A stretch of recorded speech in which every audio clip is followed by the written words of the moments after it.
Buenos días, Denis. Buenos días a todos. Bueno, felices todos con el triunfo de la TRI. La diferencia la hace el profesor Quinteros. Pues tenemos el mismo personal y jugamos como los dioses. Vamos ahora a nuestros temas. El modelo económico de la Revolución Ciudadana, sustentado por la inversión estatal, se ha quedado sin oxígeno. El gobierno busca reemplazarlo con inversión privada nacional y extranjera, mediante el proyecto de ley de urgencia económica de incentivos tributarios a las asociaciones público-privadas. Está con nosotros Guillermo Lazo. Buenos días, bienvenido a Contacto Directo. Muy buenos días, Alfredo, gracias por la invitación. Creo yo que hoy cabe comenzar con una felicitación a la selección ecuatoriana de fútbol, quien ha tenido un estupendo desempeño en Argentina y ayer en la tarde en Quito. Nos está dando un ejemplo de que los ecuatorianos somos creativos, talentosos, competitivos y claro, cuando hay un buen director técnico se logran muy buenos resultados. Eso es lo que necesita Ecuador, un buen director técnico, un buen administrador que permita a cada ecuatoriano, respetando su libertad individual, desarrollar su capacidad creativa para que se haga cargo del partido de su vida por sí solo y sin el dirigismo del Estado. La crítica situación presentada se debe a factores externos, cíclicos y previsibles. Sin embargo, no es hora de inculpaciones exclusivamente, sino de aportar con soluciones inmediatas para superar la difícil situación, más allá de los cálculos electorales que son legítimos para el 2017. Guillermo Lazo ha estado y está dispuesto a brindar su aporte para soluciones inmediatas. Vea, Alfredo, usted dice no es época de inculpaciones. Es que cuando aquella inculpación es el factor fundamental de la crisis, no podemos quedarnos callados, no podemos ser cómplices de una situación que está afectando seriamente a la economía y a la generación de empleo en el Ecuador. El responsable de esta crisis se llama Rafael Correa Delgado. Él es un mal administrador y causante de esta crisis. Hoy, con paños tibios, plantean una ley de alianza público-privada, cuando la mejor alianza público-privada es la actitud de un gobierno que respete al sector privado, que respete el espacio del protagonismo que tiene en el desarrollo del país y en la generación de empleo. Y ya vemos que en los últimos 9 años lo único que ha habido es críticas y una actitud agresiva como la del discurso del 9 de octubre en contra de los sectores privados ecuatorianos. Con una ley no se va a superar esta ideología del dirigismo de un Estado cuyo modelo ha fracasado. ¿Por qué? Porque se apoyaron en los altos precios del petróleo, en el alto endeudamiento público y pusieron a un lado a los ciudadanos. El proyecto es urgente, es decir, que busca una respuesta inmediata de los inversionistas privados. Pero tal como está estructurado el proyecto, ¿cuándo podría comenzar a fluir esa inversión para dinamizar la economía? Mire, Alfredo, yendo al proyecto en específico, creo yo que es un proyecto muy restrictivo. Simplemente aplica para 3 actividades fundamentales: puertos, aeropuertos y carreteras. Deja de lado a muchas otras actividades. En segundo lugar, aquella comisión que va a calificar los proyectos está integrada exclusivamente por el sector público. No hay un solo integrante del sector privado. Y hablan de alianza público-privada y comienzan por poner a un lado al sector privado. Luego, esta es también una reforma tributaria encubierta, porque resucitan un impuesto a los sectores productivos de Guayaquil, con este impuesto del 2 por mil a los activos, que es un impuesto que había sido derogado en el 2014 y que hoy lo vuelven a resucitar. Por lo tanto, el bloque de asambleístas de Creo se va a abstener en la votación, salvo que hagan rectificaciones fundamentales en ese proyecto, que amplíen el campo de acción, que respeten la participación privada y que, por supuesto, no crea o eliminen este artículo que resucita el impuesto del 2 por mil a los sectores productivos de Guayaquil.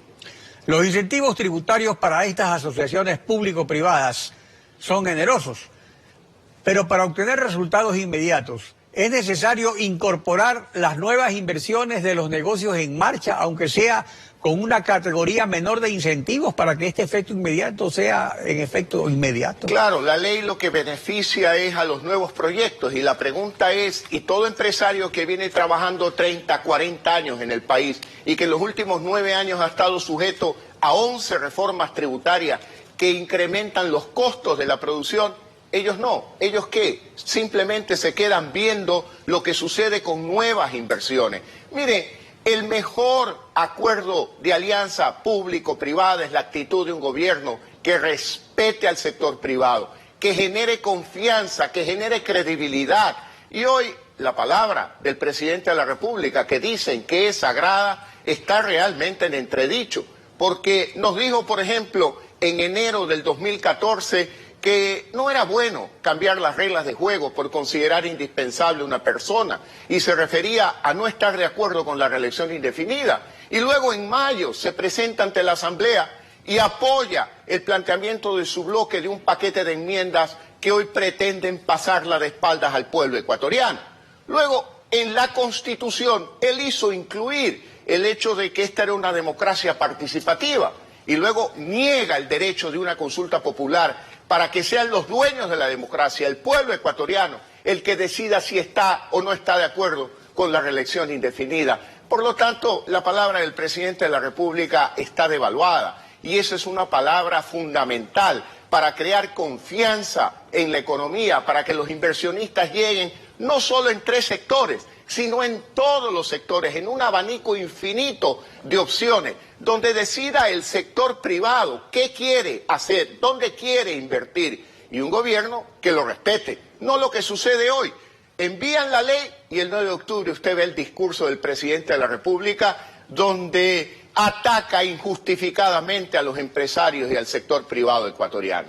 El bloque de legisladores de Creo va a presentar sugestiones o un proyecto de modificaciones a este proyecto urgente en la sesión del Pleno que será el jueves para el primer debate. No solo en la sesión del Pleno, el asambleísta Patricio Donoso, que es miembro de la comisión donde se tramita la ley, ya ha hecho las observaciones correspondientes a las que yo me he referido el día de hoy, y sin duda alguna ya se abstuvo también en la votación dentro de la comisión y presentará algún informe de minorías que refleje este pensamiento de que es una ley que puede tener una buena intención, pero que no cumple el propósito de estimular la inversión privada, hoy que es fundamental para el Ecuador la inversión privada para generar empleo y para no permitir que este mal administrador del presidente Correa nos lleve al fondo de la crisis y tampoco al Fondo Monetario Internacional. Hablando del fondo de la crisis, mediante resolución 135-2015-M del 1 de octubre pasado, la Junta de Regulación Monetaria y Financiera resolvió asignar un cupo al Banco Central para la compra de títulos y obligaciones del Ministerio de Finanzas. Esto implica ampliar el cupo establecido en resolución 046, artículo 7 de marzo de este año, y evidencia la necesidad urgente del gobierno para cumplir sus obligaciones. Estas resoluciones se refieren a inversiones domésticas del Banco Central dentro del programa de inversión de excedentes de liquidez, así lo dicen textualmente las resoluciones. ¿Hay excedentes de liquidez? ¿El dinero para esta compra de papeles del gobierno, de dónde lo saca el Banco Central? La falla es de origen, Alfredo. ¿Por qué? Porque en una economía sana hay un Banco Central independiente que actúa de contrapeso a la política tributaria, fiscal del gobierno nacional. Pero en este caso, con esa reforma del Código Monetario, lo que se ha logrado es entregarle otro poder más al gobierno nacional. ¿Para qué? Para que lo mal utilice, porque no deberían utilizarse las reservas del Banco Central para adquirir bonos del Estado y así seguir financiando el dispendio de los recursos públicos, porque un mal administrador como Correa lo que ha hecho es malgastar una gran bonanza petrolera de los últimos 9 años, donde ha tenido la oportunidad de administrar 230.000 millones de dólares, y ya vemos cómo los ha malgastado. con esa inversión de 1.200 millones de dólares en la refinería del Aromo, donde no existe refinería del Pacífico y donde en el Aromo solo hay un terreno que produce maleza. Por lo tanto, la solución no es darle más recursos al gobierno para que gaste más. La solución, como lo dije en un programa anterior, es una reestructuración integral del gobierno y sobre todo de la industria petrolera ecuatoriana, donde el presidente Correa, como mal administrador, ha logrado algo casi imposible. En el año 2007 la industria petrolera era superavitaria y proveía de más de 7.000 millones de dólares al año a la economía ecuatoriana. Y en el 2015 ahora es deficitaria y va a demandar cerca de 1.800 millones de dólares de la economía ecuatoriana para poderse sostener. Esta es una clara demostración que estamos en manos de un mal técnico, de un mal administrador, y es el momento de señalarlo. No podemos andar con las alcahueterías de decir no hay que buscar culpables, pero él es el que genera esta crisis y hay que decirlo con claridad. Aquellos que estamos convencidos de cuál es el camino correcto para volver a transitar por el crecimiento económico, para generar oportunidad de empleo para la familia ecuatoriana. No podemos soslayar esta situación y tenemos que advertir que el principal factor de la crisis es que el Ecuador hoy está en manos de un mal administrador como lo es el presidente Correa. Según las últimas proyecciones del Fondo Monetario Internacional reunido la semana pasada en Lima sobre el crecimiento del PIB en los países de las Américas, la única economía dolarizada que se contraerá es la del Ecuador. Las otras tres economías dolarizadas del continente van a crecer, mientras que la del Ecuador solo crece 0,6%, Panamá crecerá 6%, Estados Unidos 2,6% y El Salvador 2,3%. ¿Se está aprovechando el superdólar o se le reprime con impuestos o también es el culpable de lo que está pasando? Pero vea usted, Alfredo, solamente hago una corrección.